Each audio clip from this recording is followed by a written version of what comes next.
Hi നമസ്കാരം, സുരേഷ് ക്ഷേത്രമാണ്. Green motivation ചാനലിൻ്റെ ഒരു വനയാത്രാ കാഴ്ചയിലേക്ക് സ്വാഗതം. ഞാനിപ്പോൾ കൊല്ലം ജില്ലയിലാണ്.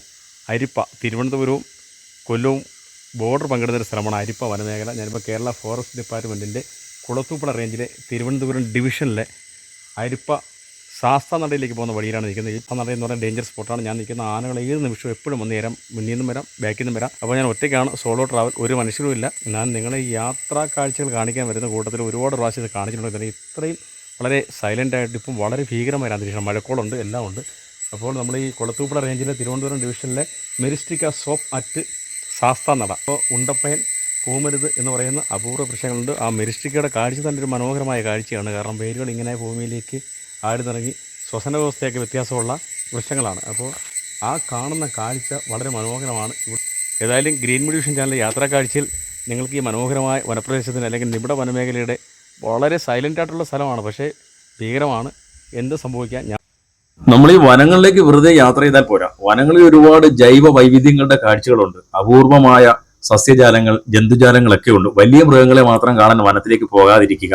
കാരണം അതിനേക്കാളും താഴെയുള്ള ഒരുപാട് ചെറിയ ഷഡ്പഥങ്ങൾ വരെ, വ്യത്യസ്ത ഇനങ്ങൾ വരെ നമ്മുടെ വനങ്ങളിലൊക്കെ ഉണ്ട്. നമ്മൾ ഈ മെരിസ്റ്റിക്ക സോംസിലേക്കുള്ള യാത്ര എന്ന് പറയുമ്പോൾ നമ്മുടെ മെരിസ്റ്റിക്ക ചതുപ്പ് നിലങ്ങളുടെ കാര്യമാണ്. നമ്മുടെ കൊല്ലം ജില്ലയിലെ ശംഖുലി വനത്തിന് വെള്ളംകുടിയിലാണ് ഇത് ഉള്ളത്. അതുകൂടാതെ ഒരു ട്രെക്കിംഗ് ഇവിടേക്കുണ്ട്. അരിപ്പയിലെ പാത സമ്പന്നമായ ജന്തുജാലങ്ങൾക്ക് പേര് കേട്ട മെരിസ്റ്റിക്ക ചതുപ്പുകൾ കൊല്ലം ജില്ലയിലെ കുളത്തൂപ്പുഴ വനമേഖലയിലാണ് വരുന്നത്. നമ്മളിപ്പം ഈ സഞ്ചരിക്കുന്ന ഭാഗമാണ്. മെരിസ്റ്റിക്ക ചതുപ്പുകൾ എന്താണെന്ന് നിങ്ങൾക്കറിയാം. ഭൂമിയിലെ ഏറ്റവും പ്രാകൃതമായ പൂച്ചെടികളായി കണക്കാക്കപ്പെടുന്ന മെരിസ്റ്റിക്ക മരങ്ങൾ സമൃദ്ധമായി കാണപ്പെടുന്ന ഉഷ്ണമേഖല ശുദ്ധജല ചതുപ്പ് നിലങ്ങളിലാണ്. നിത്യഹരിതവും വെള്ളത്തെ പ്രതിരോധിക്കുന്നതുമായ മരങ്ങൾക്ക് ഇടതൂർന്ന സ്റ്റിൽറ്റ് വേരുകളാണ് ഉള്ളത്. പക്ഷെ ഡേഞ്ചറായ വനമേഖലയാണ്. ഒറ്റയ്ക്ക് യാത്ര ചെയ്യാൻ പാടില്ല. ട്രക്കിങ്ങിന് അനുമതി മേടിച്ച് വേണം പോകാൻ. വനപാതയിൽ കൂടി യാത്ര ചെയ്യുമ്പോൾ വളരെ സൂക്ഷിച്ച് വേണം. ശാസ്താനട ഭാഗത്തേക്കാണ് ഈ അരിപ്പയിലെ മെരിസ്റ്റിക്ക ഭാഗം എന്ന് പറയുന്നത്.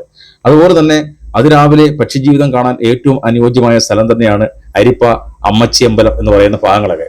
ഇത് സ്റ്റേ ഓവർ പ്രോഗ്രാമിൽ ഉൾപ്പെടുത്തിയിട്ടുണ്ട്. പാക്കേജിൽ ഉൾപ്പെടുത്തിയിരിക്കുന്ന ഭക്ഷണം, വൈകുന്നേരത്തെ ചായ, അത്താഴം, പ്രഭാത ഭക്ഷണം, ഉച്ചഭക്ഷണം എന്നിവയാണ് ഒരു പാക്കേജിൽ. പരമാവധി 6 പേർക്കാണ് ഇവിടെ അനുമതി ഉള്ളത്. അതുപോലെ തന്നെ ജംഗിൾ ക്യാമ്പുകൾ വെച്ച് നോക്കുമ്പോൾ ജ്യോതിർമയി ഗസ്റ്റ് ഹൗസിൽ താമസിക്കാം. താമസത്തിനായാണ് നിങ്ങൾ ഇവിടെ വരുന്നതെങ്കിൽ കാടിന്റെ ഭംഗി ആസ്വദിക്കാൻ ഏറ്റവും അനുയോജ്യമായ സ്ഥലം KFDC ഇൻസ്പെക്ഷൻ ബംഗ്ലാവാണ്. 2 ദിവസത്തെ പാക്കേജാണിത്. പദ്ധതിയുടെ ആദ്യ ദിവസം വൈകുന്നേരങ്ങളിൽ പക്ഷി നിരീക്ഷണം നടത്താം. അപ്പോൾ ഇങ്ങനെയുള്ള മനോഹരമായ സുന്ദരമായ അനുഭവങ്ങളൊക്കെ നമുക്കുണ്ടാകും. നീണ്ട നിശബ്ദതയായിരിക്കും. രാത്രി പെട്ടെന്ന് ശബ്ദം കൂടും, പെട്ടെന്ന് ശബ്ദം നിലയ്ക്കും. വനങ്ങൾ അങ്ങനെയാണ്. ശബ്ദങ്ങൾക്കിടയിലൂടെ നദിയുടെ മൃദുലമായ ഇരമ്പലും അതിനൊപ്പം ചില്ലകൾ ഒടിയുന്ന ശബ്ദവും മുരളൽ സൗണ്ടും ഒക്കെ കേൾക്കാം. ആനയാണോ കടുവയാണോ എന്നൊക്കെ ചിലപ്പോൾ നമുക്ക് ഒരു ഭയം ഉണ്ടാകാം. ശരിക്കും ഇതെല്ലാം ഉള്ള സ്ഥലമാണ്. ഏതായാലും ജ്യോതിർമയി ഗസ്റ്റ് ഹൗസിൽ രാത്രി താമസം അടിപൊളിയായിട്ട് സുന്ദരമായിട്ട് നടത്താം.